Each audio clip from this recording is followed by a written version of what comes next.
팀의 에이스 와타나베 유타의 결장에도 불구하고 유럽 최강 프랑스를 상대로 꽤나 선전한 일본 농구 대표팀. 특히 최고 유망주로 꼽히는 토미나가 케이세이의 활약은 일본 팬들을 흐뭇하게 만들기 충분했습니다. 앙골라, 프랑스와 평가전을 치른 일본은 오늘 3연전의 마지막 상대로 루카 돈치치가 이끄는 슬로베니아를 만났는데요. 지난 스페인전에서 부상을 당한 돈치치가 출전하는 가운데 아쉽게도 와타나베 유타는 오늘도 결장하였죠. 당연히 전력만 놓고 보면 슬로베니아의 우위가 점쳐졌지만 아시아 최강을 노리는 일본과 돈치치의 만남만으로도 팬들의 엄청난 관심을 받은 매치업이었습니다. 초반 기선을 잡은 쪽은 의외로 홈팀 일본이었습니다. 팀 특유의 3점 생산을 통해 먼저 치고 나간 일본은 바바 유다이의 어려운 득점으로 리드를 잡은 데 이어 요시 히로카가 돈치치를 상대로 좋은 수비를 선보이며 슬로베니아 선수들의 멘탈을 흔들리게 만드나 했죠. 하지만 원정팀은 돈치치가 아닌 다른 선수들의 득점으로 풀어나갔고 일본의 페인트존을 공략하며 그리 어렵지 않게 역전을 만듭니다. 일본으로서는 오늘도 낮은 높이가 고민일 수밖에 없었죠.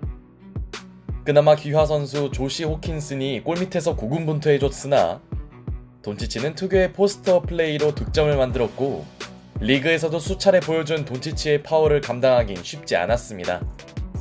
또한 어시는 되지 않았으나 역시 돈치치의 패스 게임은 날카로웠죠. 그렇게 말릴 뻔한 위기를 빠르게 넘어간 슬로베니아. 벤치에서 나온 토가시 유키가 3점 슛을 성공시키자 돈치치도 NBA에서 자주 보던 골밑 득점을 올려놓습니다. 리드를 유지하던 슬로베니아는 돈치치를 교체했는데요. 돈치치가 없는 구간에서도 그들의 경기력은 일정했고 일본은 일본대로 자신들의 3점 농구를 꾸준히 이어갑니다. 역시 일본이 접전을 이어가려면 외곽이 터져줘야겠죠. 그렇게 1쿼터는 슬로베니아의 26대 21 5점차 우세로 종료됩니다. 일본 입장에서는 돈치치가 없을 때 격차를 좁혀야 하는 상황. 비록 지난 경기 뜨거웠던 케이세이의 슛감은 식어 있었지만 토가시 유키의 재치있는 패스는 호킨슨의 자유투를 이끌어냅니다. 엄청난 단신에도 불구하고 그가 일본 최고의 가드임을 보여주는 장면이었죠. 그러자 슬로베니아는 돈치치를 다시 내보냈고 그는 투입 직후 수비 앞에서 여유있게 3점을 정립합니다. 일본에서도 루카 매직이 펼쳐지는 걸까요? 그러나 일본은 일찌감치 보너스 상황을 만들며 상대를 압박했고 팀 파워를 의식한 슬로베니아는 호킨슨에게 공격 리바를 허용합니다. 이 무렵 일본의 투지 넘치는 플레이는 꽤나 인상적이었고 돈치치마저 어이없는 턴오버를 범하고 말았죠. 이 와중에 돈치치는 하이라이트급 비하인드 백패스를 선보이며 일본 관중들의 눈을 호강시켰으나 돈치치는 멋진 패스와 별개로 잦은 실책을 저질렀고 토가시 유키의 노련한 경기 운영을 앞세운 일본은 꾸준히 투포지션 이내의 간격을 지켜냅니다. 슬로베니아로서는 돈치치가 좀 더 해줘야 하는 시점. 결국 공격에 좀 더 적극적으로 나선 돈치치는 집요하게 수비를 파고들며 자유투를 얻어냅니다. NBA에서도 검증된 그의 파울 유도 능력은 여기서도 돋보이네요. 한편 잘 따라붙던 일본은 1쿼터에 좋았던 외곽에 식어버렸고 돈치치는 자신에 대한 엄청난 견제를 어시스트로 연결합니다. 역시 슬로베니아는 돈치치가 살아나야 흐름이 올라오는 팀이네요. 다시 격차가 벌어지자 일본은 타임을 신청했지만 한번 떨어진 그들의 외곽 생산력은 돌아오지 않았고 돈치치는 슈타하라의 3점 파울을 영리하게 얻어냅니다. 역시 일본이 돈치치를 1대1로 막는 건 불가능에 가깝네요.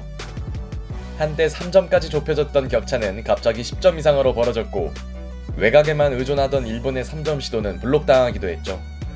결국 돈치치가 이끄는 슬로베니아는 2쿼터를 장악했고 전반전은 슬로베니아의 14점차 리드로 마무리됩니다. 역시 그 중심에는 일본의 집요한 견제를 비웃으며 전반에만 15득점을 몰아친 루카 돈치치가 있었습니다. 그는 3쿼터 첫 포지션에서부터 재치있는 패스를 선보였고 케이세이의 부진 속에 3쿼터를 맞이한 일본이 전반 20%에 그친 3점 성공률을 올리지 못한 사이 돈치치의 루카 매직은 후반전에서도 여전했습니다. 일본도 바바 유다이의 덩크로 추격에 나섰으나 케이세이의 3점 감각은 여전히 좋지 않았고 돈치치는 어시와 별개로 하이라이트를 계속해서 찍어냈죠. 오늘도 트리플 더블을 향해 가고 있는 루카 돈치치. 슈퍼스타 한 명을 막지 못하면 무너지던 일본은 턴오버까지 저지르며 좀처럼 흐름을 바꾸지 못했고 드디어 두 팀의 간격은 20점 이상으로 벌어지게 됩니다. 지난 프랑스전에서의 선전이 보이지 않는 시점. 그러던 쿼터 6분경 돈치치는 히로카의 얼굴을 가격했고 이는 판독 결과 돈치치의 언스포츠맨 라이크 파울로 인정됩니다. 그리고 여기서 얻은 포지션을 일본이 3점으로 연결시키며 슬로베니아의 일방적인 분위기가 바뀌나 했습니다. 하지만 돈치치는 자신이 저지른 실수를 3점으로 만회했고 조시 호킨스는 스크린 과정에서 오펜스 파울을 저질렀죠. 이래저래 일본의 경기가 말리고 있는 가운데 Luca up. Oh, what a pass that is. Oh, an unbelievable assist. 쿼터 후반 선보인 돈치치의 패싱 센스는 그의 시야와 패스 능력을 모두 엿볼 수 있는 장면이었습니다. 루카 매직을 몸소 경험한 일본은 간헐적으로 좋은 플레이가 나오며 20점 이상의 격차만큼은 허용하지 않으려 했으나 슬로베니아는 빠르게 승부를 결정짓고 싶어 했고 일본의 또 다른 귀화 선수 에반스도 파울의 희생양이 됩니다.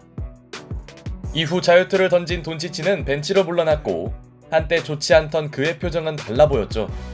그나마 일본은 슛감이 좋았던 토가시 유키의 3점으로 어떻게든 20점 이내로 따라붙으려 했지만 유키를 제외한 일본 선수들의 공격은 단조로웠습니다. 슬로베니아는 계속해서 페인트존을 파고들며 자유투를 얻어내었고 호킨슨마저 빠진 일본의 높이는 더욱 낮아진 상태였죠. 3쿼터는 외곽이 침묵한 일본이 얼마나 무기력한지 보여준 시간이었습니다. 현재까지 토가시 유키를 제외한 일본 선수들의 존재감이 전무한 상황. 그러나 유키마저 체력이 떨어진 듯 드리블 실수를 저질렀고 일본 최고의 가드인 그의 실책은 충격적인 장면이었습니다. 결과적으로 슬로베니아가 약속의 3쿼터를 만든 사이 그들의 리드폭은 27점까지 벌어지게 되었죠. 이런 양상이면 돈치치가 굳이 나올 필요 없었지만 그는 경기 감각 유지를 위해 코트에 들어왔고 극심한 외곽 난조에 시달리던 일본의 3점은 너무 뒤늦게 들어갔죠. 이미 일본 관중들은 돈치치의 개인 팬이 되어 있었고 돈치치는 수비를 완전히 찢어버린 이후 유려한 레이업을 올려놓습니다. 3쿼터에 실망만 주던 일본의 플레이는 비교적 살아나긴 했지만 이미 간격이 너무 크게 벌어진 이후였죠. 종료 4분 전 자신의 클래스를 제대로 증명한 돈치치는 퇴근합니다. 이제 일본에게 남은 과제는 하이라이트라도 만드는 것. 승패는 결정된 이후였지만 호킨슨의 연속 블럭에 이은 엔드원은 돈치치에 빠져있던 홈팬들을 다시 돌아서게 만들었습니다. 하필 가비지가 돼서야 케이세이의 3점이 림을 통과했고 그들에게 남은 시간은 너무 부족했습니다. 여지를 주지 않으려는 슬로베니아는 활약을 유지했고 결국 최종 스코어는 103대 68, 35점 차 승리로 마무리됩니다. 일본으로서는 케이세이를 비롯한 선수들의 외곽 부재가 치명적이었고 반면 돈치치는 가볍게 23득점 7리바 7어시를 기록하며 NBA 슈퍼스타 한 명의 존재감이 얼마나 큰지 팬들에게 보여주었죠.